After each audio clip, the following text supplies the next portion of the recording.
这是我提前2个小时浸泡的糯米，来把它清洗干净。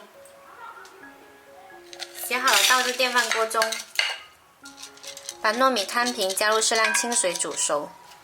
我们今天要做的糯米饭呢比较硬，水不要放太多，刚好平米面就好。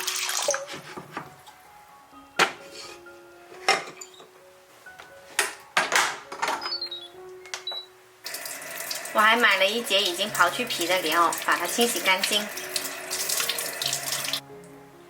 再把它切成小丁。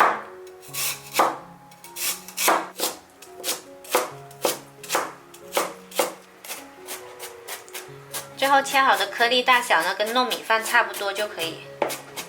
烧开锅水，把莲藕丁放进来焯煮1分钟。焯好了，捞出来沥干水，放着备用。这边的糯米饭呢已经煮熟了，我们把它舀出来，然后把焯好水的莲藕加进来，1把葱花，然后来调一下味，少许盐、五香粉、食用油，用手抓拌均匀。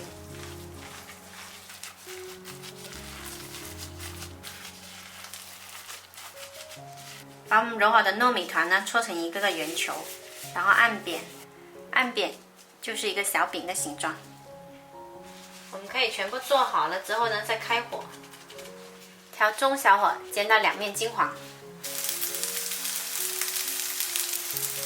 一面煎到金黄，我们再翻另外一面，把2面煎到焦脆。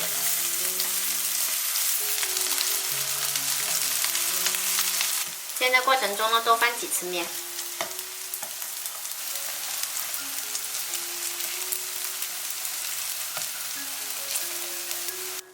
煎到这样子2面金黄就可以出锅啦。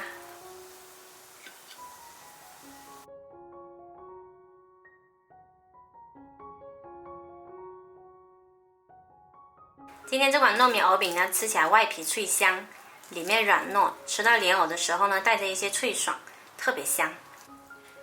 喜欢的朋友可以收藏起来试一下。我是小坏，喜欢我的视频记得关注我哦。